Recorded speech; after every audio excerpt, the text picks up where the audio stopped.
बिस्मिल्लाहिर्रहमानिर्रहीम, अस्सलाम वालेकुम। आप देख रहे हैं व्यूज़ मैटर। मैं हूं मुर्तज़ा डार। सोशल मीडिया बल्कि कुछ रिवायती मीडिया के ऊपर भी ये खबर गर्दिश कर रही है कि पाकिस्तान की फ़ौज के सालार यानी जनरल कमर जावेद बाजवा साहब ने टेलीफोन किया है एक अमरीकी आला शख्सियत को और उन्होंने उनसे दरख्वास्त की है कि IMF पे वो शख्सियत ज़ोर डाले कि पाकिस्तान को जल्द पैसा मिल जाए।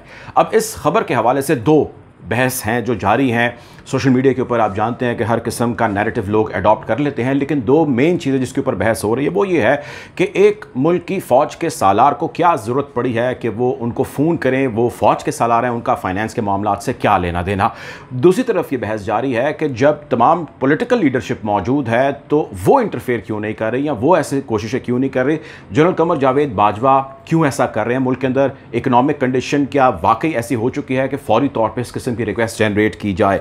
खबर पहले आपसे शेयर कर देता हूँ, उसकी तमाम तफसीलात शेयर कर देता हूँ और अपना फिर आपसे ओपिनियन शेयर कर लेता हूँ। खबर यह है कि जनरल कमर जावेद बाजवा ने टेलीफोन किया है US deputy secretary of the state Wendy Sherman को और उनको फ़ोन करके उन्होंने रिक्वेस्ट की है जो इस वक्त पाकिस्तान के अंदर फाइनेंशियल मामलात हैं, जो हालात हैं, उससे आगाह किया है।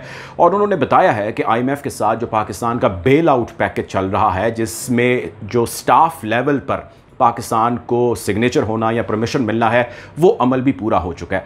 चुनाचे अब पाकिस्तान के पास पैसे आना बाकी हैं और इसके लिए जो बोर्ड लेवल है वहाँ से अप्रूवल बाकी है। यानी दोहरा देता हूँ, उन्होंने कहा कि पाकिस्तान को स्टाफ लेवल के ऊपर जो है वो इजाज़त मिल चुकी है और बोर्ड लेवल के ऊपर इजाज़त मिलना बाकी है और प्रोसेस जो है वो अभी भी खासा लेंथी है। तो पाकिस्तान की जो कंडीशन है इकनॉमिक वो कुछ अच्छी नहीं है। हमें पैसे फौरी तौर पर चाहिए। $1.2 बिलियन उन्होंने कहा कि फौरी तौर पर पाकिस्तान को चाहिए। अब चूँकि अमेरिका IMF को रन तो नहीं करता, लेकिन अमेरिका जो है ऐसे फाइनेंशियल इंस्टीट्यूशंस के अंदर अच्छा खासा असर और रसूख रखता है। और वैसे भी IMF के अंदर जो कंट्रीज़ बहुत ज़्यादा उसको फाइनेंस करते हैं उसमें एक बड़ा चंक या शायद सबसे बड़ा चंक जो है वो अमेरिका का ही है। तो उन्होंने वेंडी शर्मन से रिक्वेस्ट की कि आप अपना असर और रसूख इस्तेमाल कीजिए और IMF की लीडरशिप को या उनके जो टॉप ब्रास के अंदर बैठे लोग हैं उनको बताइए कि हमारी जो कंडीशन है वो इस वक्त इतनी बेहतर नहीं है, हमें पैसे फौरी तौर पर चाहिए। ये तमाम स्टोरी जो है वो पब्लिश हुई है और ये तमाम स्टोरी पब्लिश हुई है निकाय एशिया के ऊपर, एक इंटरनेशनल न्यूज़ आउटलेट है।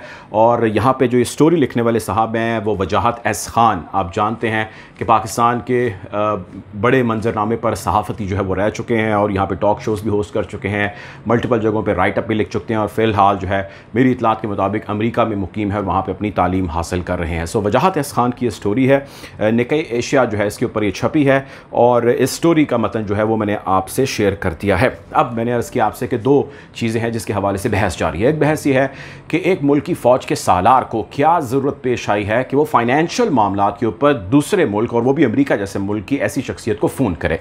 तो इसके ऊपर जो रिएक्शन आ रहे हैं, बहुत सारे लोग हैं उनका ख्याल ये है कि अमेरिका या ऐसे अमेरिकन फाइनेंशियल इंस्टीट्यूशंस या वर्ल्ड फाइनेंशियल इंस्टीट्यूशंस, बेशक वर्ल्ड बैंक की क्यों ना हो, वो पाकिस्तान जैसे मुल्क के अंदर ऐसी शख्सियात के साथ रब्ता रखते हैं जिन शख्सियात के बारे में उनको यकीन होता है कि यही इस मुल्क की असल करता धरता हैं। These are the ones who are calling all the shots. So हम उन्हीं से डायरेक्ट रब्ते में रहते हैं और उन्हीं के साथ जो है वो गारंटीज़ लेते हैं और देते हैं और हम आगे ऑपरेट करते हैं।